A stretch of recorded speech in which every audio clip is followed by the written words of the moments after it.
Les 98 députés et 70 sénateurs arborant leur écharpe tricolore étaient présents au siège de l'Assemblée nationale où se déroulent les travaux. Ils ont tout juste 10 jours pour examiner le texte qui totalise 194 articles.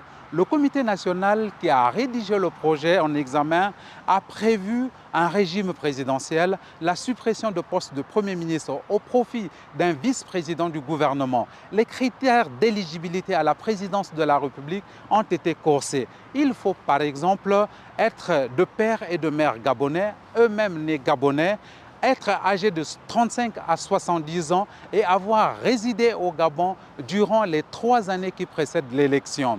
Ces critères suscitent la controverse et les députés en sont conscients. Nous avons la capacité de suggérer et d'amender tout ce que nous souhaitons dans ce texte. Ce texte est entre les mains des parlementaires de la Constituante. Nous n'avons pas de limite dans le cadre de notre travail, sauf notre bonne conscience et ce que nous souhaitons pour ce pays. Après leur session, les parlementaires dresseront un rapport à soumettre aux autorités de la transition.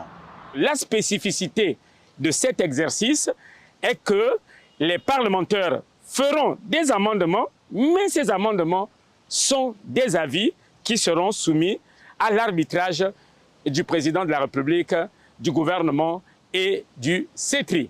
Le dernier mot reviendra au peuple gabonais, appelé à voter oui ou non lors du référendum constitutionnel prévu d'ici la fin de l'année.